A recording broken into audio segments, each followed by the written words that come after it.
as Radek looks for 2-1. Yeah, same equation, but without the need for a treble. Tops.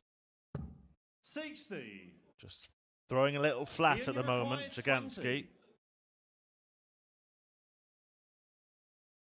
Could be a hold of throw here.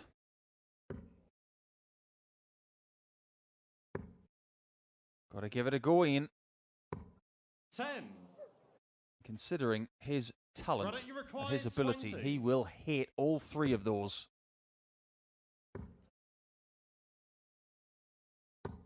He's going to hit that one as well, because it is another break of throw. This time. Right now, Ian White's continuing this battle, not only against Szyganski, but against himself, seemingly. I don't like that last start from Ian. 100. That's not a new school counting way of doing things, because from 152, he's hitting 19 to leave a really tricky out.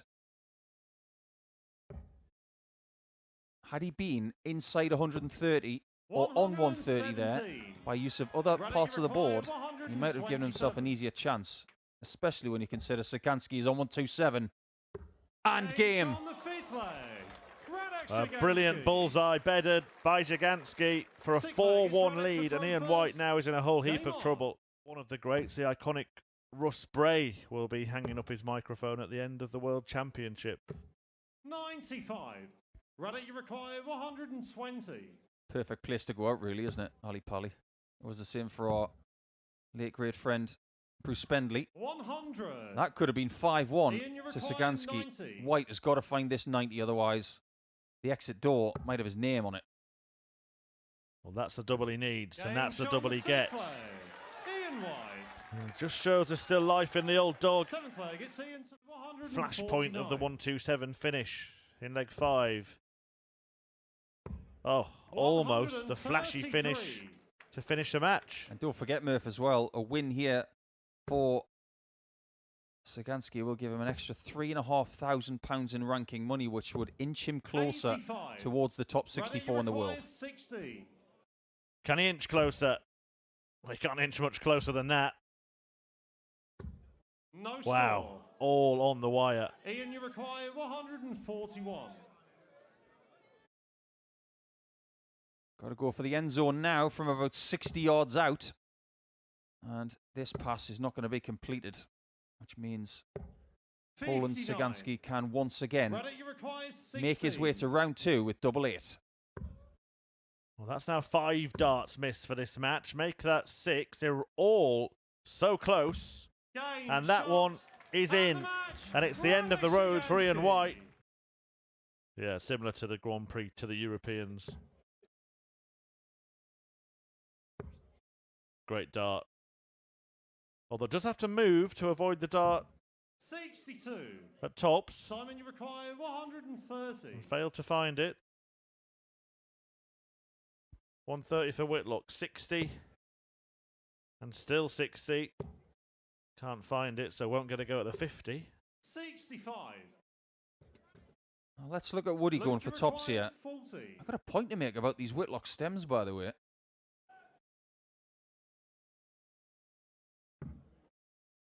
Not even a rangefinder, that one. That one is a lovely guide. No score. Not good enough. And now Simon Whitlock 65. has got a chance here to restore a 2-leg cushion. 25 wants to avoid the bull here, and he's done that, availing him 2 darts at the target, just missed. That becomes 1 at double 10. In it goes, and away he goes. Simon Whitlock. It did not pay off. And he might make him pay. 180. Maximum punishment dished out by Luke Woodhouse. And Whitlock again with that low dart blocking the bed. This is what he wanted to do last time, find a couple of treble 19s. Does it? The legs in the balance. Luke, Woodhouse though on 104.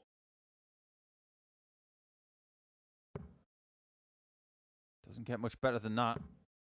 To start off and to get a chance at double 16. Wonderful from Luke. Been under pressure pretty much since the start of leg 5. Double top. Double 10. 20. Well, that one was a long way off. Simon, you Has require the wizard 160. got something up his sleeve? Not on this occasion. 60. Woodhouse has got 10s, which he's just missed by an Luke, you inch. required 20. In the past, he has let games slip when he's had the lead.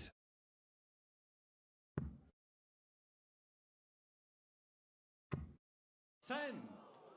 Multiple match darts missed, and Whitlock is still Simon, you here. require 100. Yeah, that's half a dozen gone begging for Luke Woodhouse to cross the line. Got to be tops. It has to be two at double top, and there's one of them. And Luke Woodhouse thinks he knows where the next one's going. That's where 6 darts missed for the match, and then Simon Whitlock pulls off a flashy finish. 2 tops to take out the ton. That's a real mess from Simon Whitlock when he's on the brink of coming back into it. 2-2-1 doesn't leave a finish. Now, is he going to go for this? We won't know. But he leaves it perfectly handy, and Simon Whitlock may well pay for that sloppy visit. If Woodhouse has a good tournament, Murph, he could even squeeze into the top 32 in the world before the World Championship draw. But his first job is to get into round 2 to play against Cross or Menzies. Oh, Whitlock left it handy. 7 match starts missed now by Luke Woodhouse, but it won't be a tale of disaster.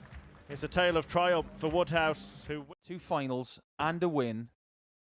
And he went from outside of the World Championship spots to in comfortably and into this event comfortably as well. That puts him in a good spot to comfortably take this opening leg. Closer, once treble 20 and then the 25 at least, but he hasn't got the first part of that equation, so it means that Joyce will get 2 bites at this 106. Very much a double 16 merchant, isn't he? And he'll get a go at that target. In it goes, showing how good he is on that particular double there. Really confident cleanup of that 106. As he flies through this particular leg. He had that 106 checkout, had that lovely 80 checkout with a treble 16 and double thereof. And he's averaging 108. Yeah, he can do this, that's for sure. And both players in this contest will come to Minehead after a sizable journey. It's not as if it's just down the road. Newcastle is a long way from Minehead, and Ryan Joyce is making Daniel Closer pay for the fact that he is on 374, and it's 4-1. What's that? Do the Rough Spray 180.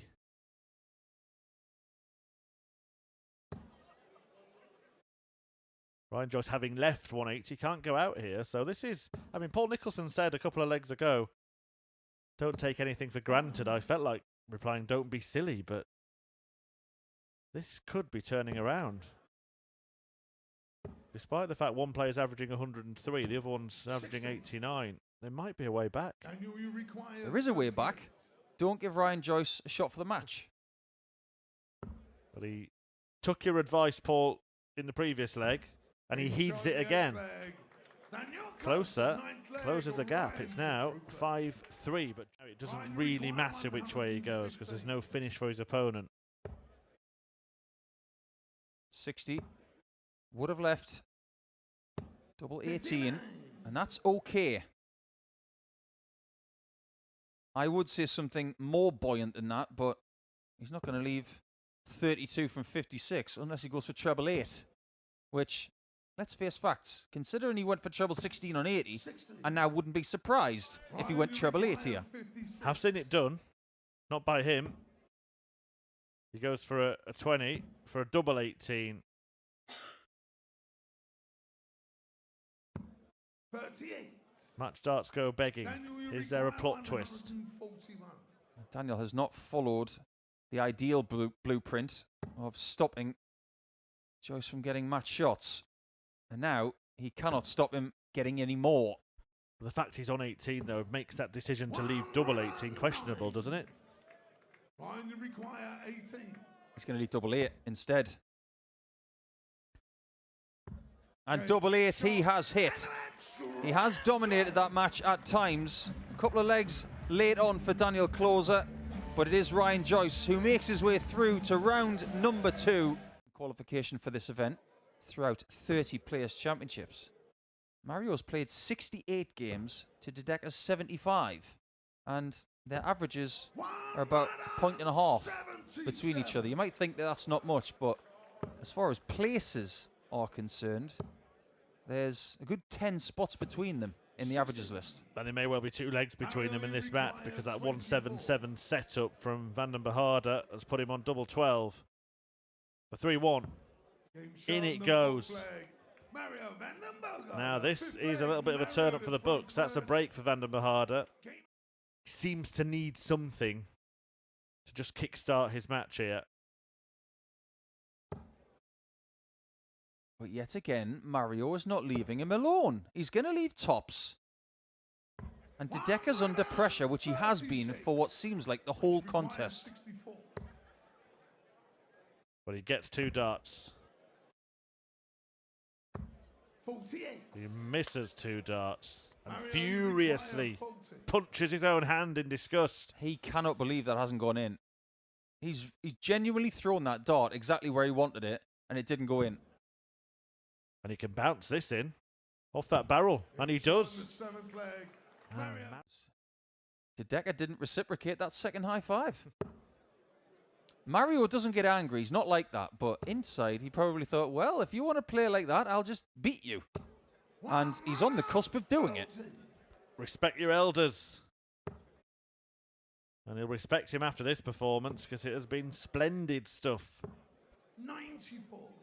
R-E-S-P-E-C, tee it up, Mario. For 66 more. And a place in round 2, which would be invaluable for him keeping his tour card.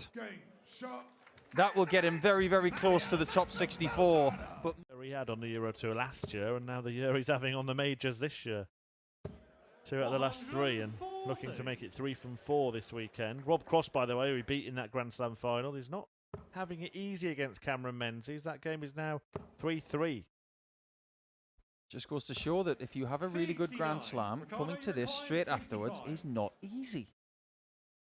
Well, this match is seemingly easy so far for this man who wants tops. Who hits tops, dead centre, picture perfect from Pietreczko. It doesn't look him. So I get the feeling it might just be one of those things again. Now, Pietreczko there was going for 2 treble 14s. He was going the full Berry Van Peer route for 124 there. And that time the bullseye did tempt him.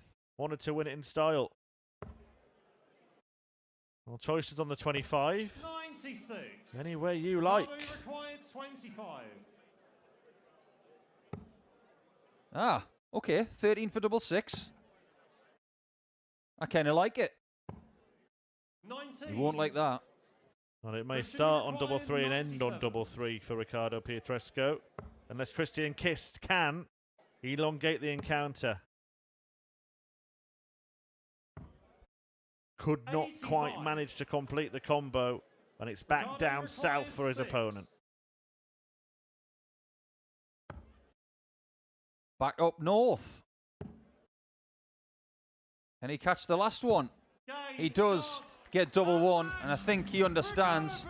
Jose de Sousa is going to open the party against Kevin Dutz, and then we've got Christopher Teichke against Mike Kyvenhoven. If you can spell it without looking, well done.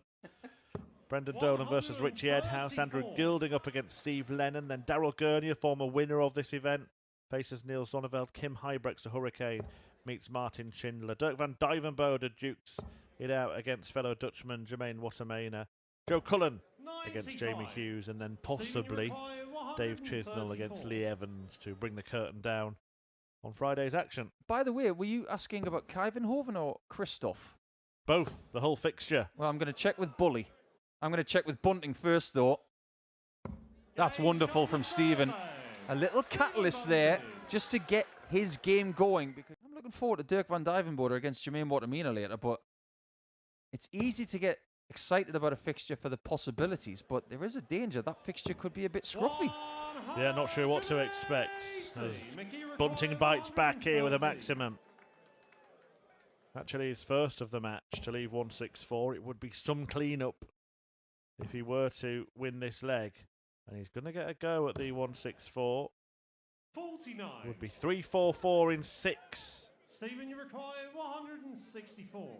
One of the hardest 6-star conversions possible in this format. 2 treble 19s. There's one. Gets the second, it's the bull.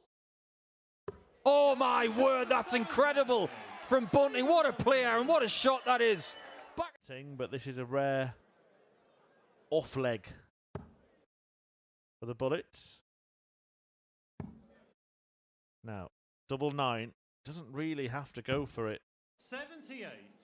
I think left-handers go for 9 more often than righties, because you think about the eye dominance and the shot itself, it will feel like their 4. Let's see if he can hit 9. That is 18. pressure with a capital P. Wired. Crowd are getting more vocal. Game shot on the 9th. And I think that was just in response to the fact that some of Bunting's supporters thought that the game could be up. Well, this is an understated but brilliant performance from Stephen Bunting. The average close to a ton. We had that spectacular spell where he took out the 164 after a 180. One of a brace of maximums by Bunting in this match. He's had 2 140s in this game, which have just been like that. Slightly high, in, and then he's put the third dart in between the 2 darts. Masterful stuff. And what he's got cooking with these new darts, we're going to have to watch out for this, because it's really starting to come together. Stephen, you require 68. Well, it's becoming a familiar sight watching Stephen Bunting win darts matches on the big stage.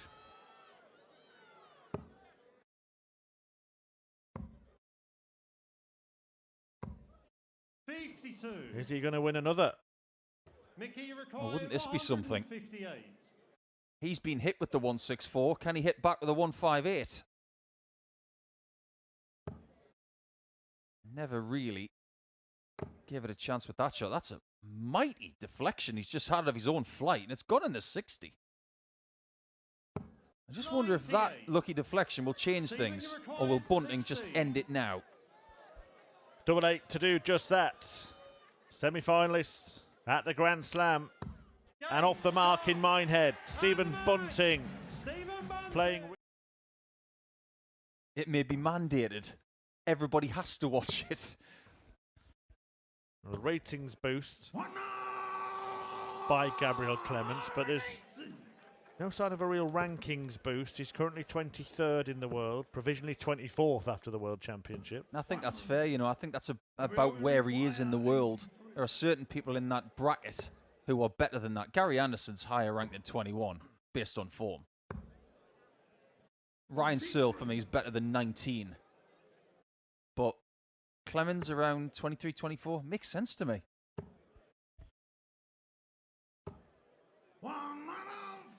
We're looking for some daylight here against the opponent, as Paul was alluding to earlier. I've ranked around 70 in the world. So Clemens a strong favourite for this one, and at the moment... It would have been so funny had he gone for the 19s on that, by the way. Well, he almost took it out, but this could be a key exchange in this match. If Clemens cleans up, then he's 2 up and 2 away. If he misses, Scott has a chance to level. And he has missed. Opportunity comes Connor's way.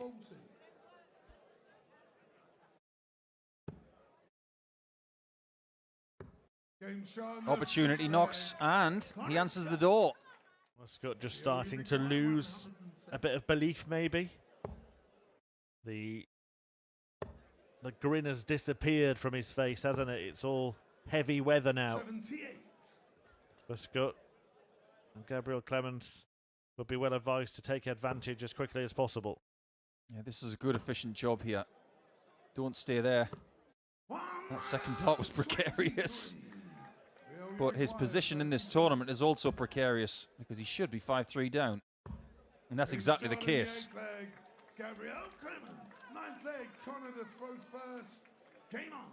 Three darts away from the next round.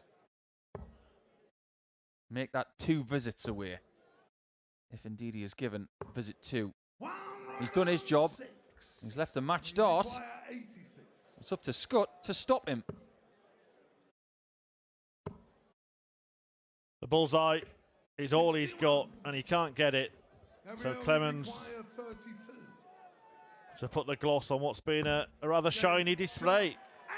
A 6-3 success for the German giant. The 25 leaves a single to double combo. That single is 17. It's only just in. And the double is tops. And that's not in. Make sure you require 51. Predominantly in his career, he's been a double 16 lever. That remains.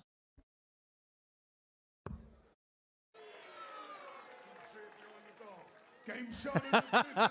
That was very honest of our referee, Rusby. I couldn't see it. Behind. Last dart towards the bullseye would have been on a 2-darter. Instead, he'll use 3 darts to try and complete this combo of 101. Jim, you require 101. Saw this shot attempted by Connor Scott in a previous match, and he went 25 first. Oh, another missed single. That could be catastrophic for Williams in this game. Make sure you require 74. The wry smile from Williams, the dimple on show. It's a dimple of darting disaster as Dimitri van den Berg makes him pay. And that is the story of this game. A couple of legs on the spin. Missed those 5 darts at double. Williams weighed in. And now he's going to get the chance to force a deciding leg. In which he would have the darts. That's an incredible cover from the Belgian captain. 65. Sensible from Williams, but it could be at least 1 more dart that Williams needs to dodge to get the throw on the last leg. 2. Another one on the wire. Game shot. But that one goes in, and it is victory for van den Berg.